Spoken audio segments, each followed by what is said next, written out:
Il mesure 1m93, pèse 108 kg et c'est pas vous Thomas, je ne pense, ni même moi. Enoch Effa, triple champion du monde de boxe, il s'est reconverti dans le coaching sportif. Oui, et il aide en plus les salariés et les demandeurs d'emploi à acquérir un mental de gagnant, un peu comme moi. On voit ça, l'équipe compte. Lorsqu'Enoch Effa frappe ce sac, il ne s'agit pas seulement d'un simple exercice de cardio et de force physique. Il faut pouvoir être capable de transposer en fait ce travail sur ce sac dans la vie de tous les jours. Regarder vers le haut, changer de rythme, ne pas s'installer dans une routine, ne pas subir l'épreuve.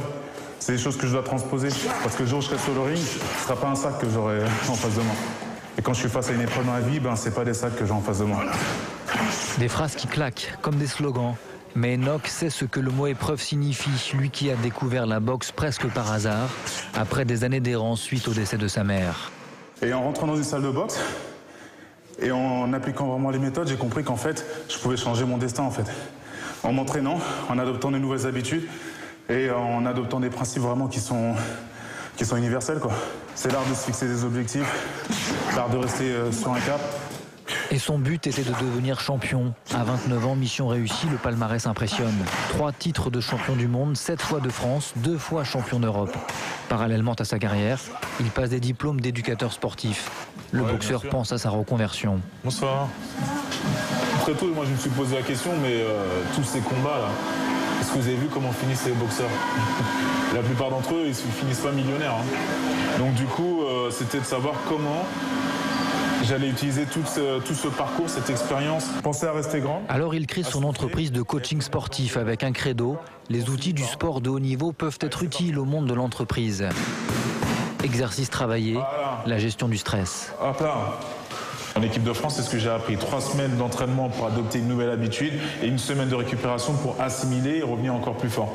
Et bien là, le fait de répéter pendant 3 semaines une même habitude et de rentrer dans un nouveau rythme en l'expérimentant, et après d'avoir sa période de récupération, nous permet d'assimiler de nouveaux gestes sur le plan technique, mais aussi de nouvelles attitudes aussi, au niveau mental.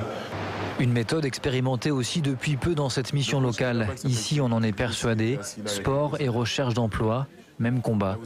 C'est tout bête, mais physiquement, ils ont les épaules qui sont comme ça.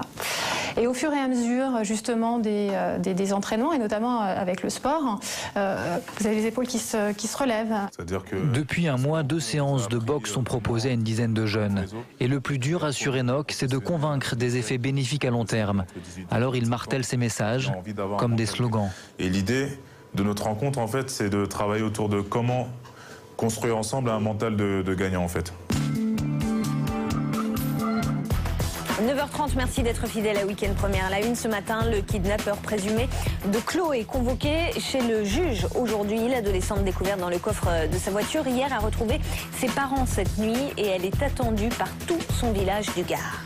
Une grosse manifestation près de Nantes contre le projet d'aéroport, projet cher au Premier ministre Jean-Marc Ayrault. Les écolos voient rouge, au moins 10 000 opposants pourraient se mobiliser aujourd'hui, 30 000 selon les organisateurs.